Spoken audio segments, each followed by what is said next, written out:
So, frequent listeners know that one of my favorite stocks in the market is Realty Income.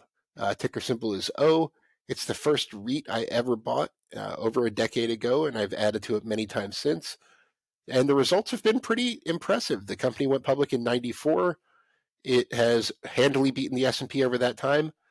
But today, Tyler came and told me that he has an alternative I should take a look at that's a little bit smaller and up and coming and more specialized. So, Tyler, why don't you tell us about it? Sure. So, kind of on that same idea of, you know, reliable anchor properties, very sturdy income sort of things. I'm looking at Erstät Biddle Properties. Um, Funky name. Well, it just happens to be because it's the last name of both the chairman and the last name of the CEO. Last name of the chairman's Erstät, the CEO's Biddle. So combined, these guys have, were the founders and have been at this for quite a long time. So they, instead of just like single properties like Realty Income is known for with like the triple net lease, they're a little bit more oriented toward things like strip malls. So 87% of their annualized base rent is in grocery anchored properties. So like, you go into that typical strip mall that's got your, Kroger or whatever other shop, supermarket that you have, and then all of the ancillary properties associated with it. One of the things that makes this company relatively unique is it's not a national one. It focuses almost entirely in the New York City metropolitan suburb area.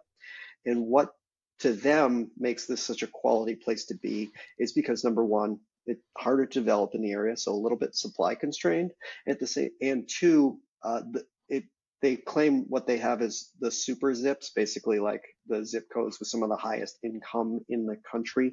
I think all of the zip codes that they have properties in it, average family income is well over $100,000.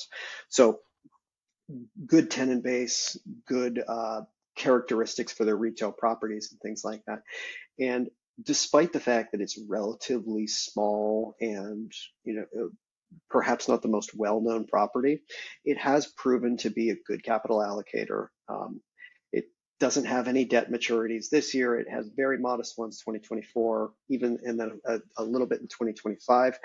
And because of this, with management being significant owners, good with per share accretion, and that's kind of the big thing that we talk about with REITs is kind of the difference of growing for growing's sake and growing the per share value.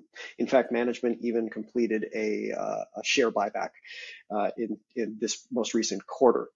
So you kind of toss all that together where you have a really quality business, founder led, founder run with significant skin in the game and what they're doing, and a lot of characteristics that you like about retail property, and toss in a 5.9% dividend yield. And I think that it's something for people that are looking for that flight to safety, or I guess of reliable income from somebody like a Realty Income, I think Erstät Biddle is something that investors should seriously look at.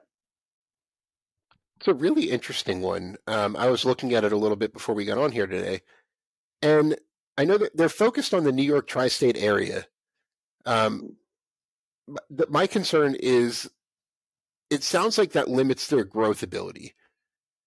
Is that a reasonable concern? And I mean, to be fair, Realty Income has limited growth ability because it owns 11,700 properties. They have to be kind of selective. So, I think that's a fair assessment.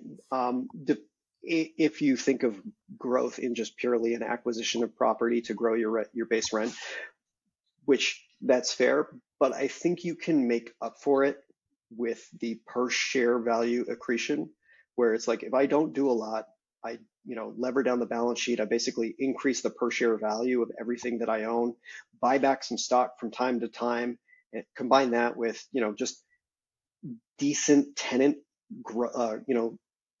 lease rate growth, or and escalators on that. I think you're going to get a decent amount of growth from there. I think they've said over the past 23 years they've been able to grow annually at 7.3% on a per share basis. So yeah, you're not going to hit a grand slam with this, but if you're looking for something that's going to pay reliable dividends for a long time and kind of has those like characteristics that you want to see of like conservative management who's really focused on per share value, I think this is something to really consider. Once again, thank you so much for joining me. Be sure to click subscribe if you don't subscribe to my channel already. And as always, this video is sponsored by The Motley Fool. Be sure to visit www.fool.com/Frankel to receive the top 10 best stocks to buy now.